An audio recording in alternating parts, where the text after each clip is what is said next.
ഒരു 30 വയസ്സ് കഴിഞ്ഞാൽ ഉടനെ നമ്മുടെ ബോഡിയിലുള്ള മിനറൽസ് ഒക്കെ ഓട്ടോമാറ്റിക്കലി റെഡ്യൂസ് ആവും എന്നൊക്കെ പറഞ്ഞിട്ട് പോയിട്ട് അനാവശ്യമായിട്ട് വൈറ്റമിൻസ് വാങ്ങി വാരി കഴിക്കുന്ന 90s കിഡ്സിനോടാണ് എനിക്ക് പറയാനുള്ളത്. ദയവ് ചെയ്ത് ചെയ്യരുത്.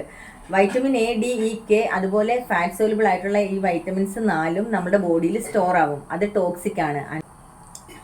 ഞാൻ ഒരുപാട് പേരെ കണ്ടിട്ടുണ്ട്. ഈ 90s കിഡ്സ് ആണ് ഏറ്റവും പ്രശ്നം. നമുക്ക് 10-30 വയസ്സ് കഴിഞ്ഞില്ലേ, അപ്പം നമുക്ക് ഇതെല്ലാം കുറഞ്ഞിട്ടുണ്ടാവും, അതുകൊണ്ട് ആർട്ടിഫിഷ്യലായിട്ട് ഇൻടേക്ക് ചെയ്യാം എന്ന് വിചാരിക്കുന്നവരാണ് കൂടുതലും.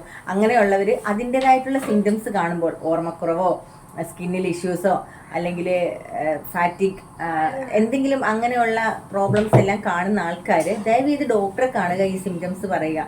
D3 ആണെങ്കിലും ഞാൻ പലതവണ പറഞ്ഞു D3 വാങ്ങി കഴിക്കരുത് അനാവശ്യമായിട്ട്.